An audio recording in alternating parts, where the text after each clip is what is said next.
Here are some simple tips to bring ease to your stomach. There's ways that you can soothe GI tract inflammation. In this video, that's what I want to speak to you about. I'm going to focus on inflammation diseases, diverticulitis, Crohn's disease, ulcerative colitis, and others. Notice they all end in the word itis, which means it has to do and is related to inflammation. So if you have inflammation, this video will help you. And it doesn't have to be necessarily the GI tract. It could be inflammation in any part of your body. This information will help you some way, somehow. Now, what qualifies me to speak about GI tract inflammation? I'll share a story with you. I suffered from gastritis, which is another form of inflammation. And it was when I was in medical school, I was super duper stressed out. And I was drinking about 7 cups of coffee to keep up with the new academic workload. And what ended up happening was I caught gastritis. I couldn't even drink water because it made me nauseous and it made me throw up. So even though the GI tract is in different areas, the pathophysiology is very similar and it's inflammation. Pathophysiology is basically what causes it and the way it happens. So in this video, I just want to tell you some general advice to soothe your stomach problems. And it's something that I've pretty much indicated to few people that I've worked with on a one-on-one basis, and it's helped them tremendously. The first and foremost thing, if you don't watch this video any longer, before you go, I want to tell you that oxygenated blood flow has the potential to cure all. It's not saying that it will, but definitely try your best to continue to move your blood.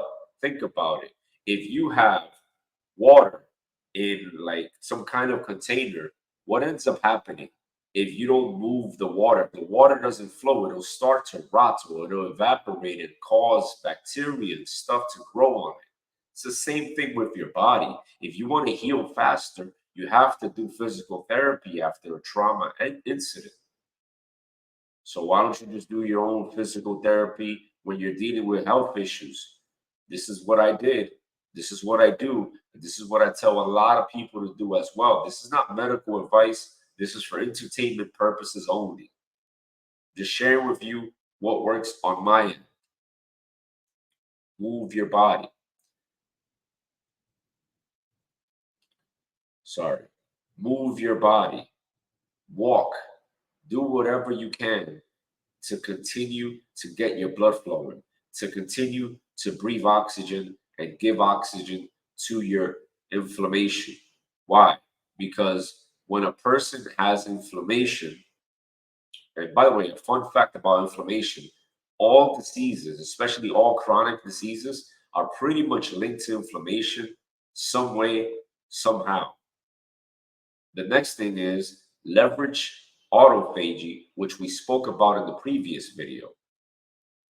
Also, have a positive mental attitude because if you're super duper stressed out, what'll end up happening is the stress is like an on switch to diseases. I'll give you an example. My inflammation, my autoimmune disease is eczema, psoriasis, asthma, and being atopic. Like I tend to suffer a lot from things that are related to the skin, allergies, and things along those lines. That's my version of an autoimmune disease. And my whole skin, if I'm all stressed out, it will be in very, very bad shape. And you got to realize something. Stress is like an on switch. What will end up happening is you'll be so stressed out from not having a positive mental attitude that instead of having this inflammation decrease, it increases. So does your blood pressure, so does your cortisol, and all these things. So, once again, continue to move your body because oxygenated blood has the potential to cure all, and do it with whatever's within your grasp. It could be something as simple as just walking in the park, in nature. Meditation helps. Also, having a positive mental attitude once again.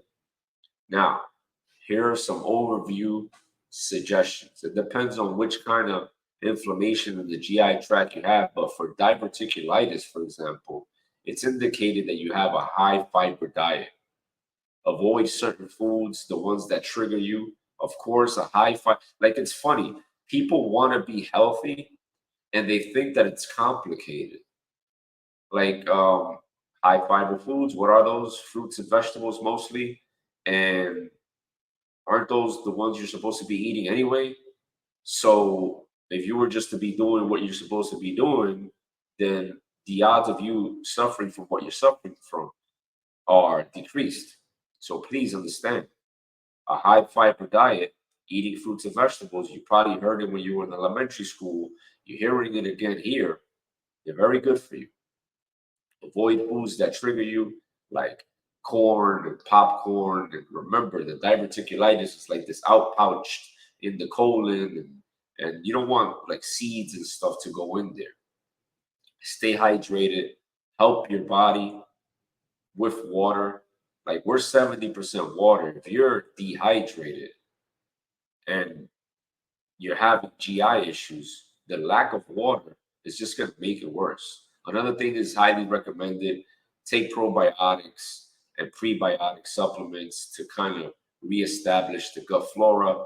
There's herbal remedies, things along those lines.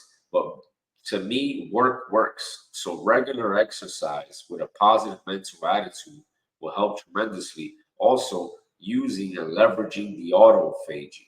It's a case by case basis. And if you want my help, I can help you. We just need to speak like more often instead of having this introductory video as a silver bullet. Another thing is be mindful because if you have a GI tract issue, the lining could tear and it could cause so many different issues like pain, the need for antibiotics, infections, and things along those lines. So make sure to consult with a GI doctor, specifically do endoscopies, do colonoscopies, and whatever it is you may need so you can get a personalized plan. And by all means, avoid alcohol, avoid smoking. And once again, this is like we're the greatest machine ever created. So your body's made to heal. You can heal this. I've helped people heal these type of diseases. And in general, it requires constant follow-up. Let's see what works. Let's see what doesn't. That requires constant movement of your body. Like, for example, hypertrophy muscle training, or it is very helpful because muscle tissue stores oxygen. Muscle tissue stores ATP. And we said that the presence of oxygen has the potential to cure all. That's why a person's overall muscle mass is directly proportional to their overall health. Please don't let this go over your head.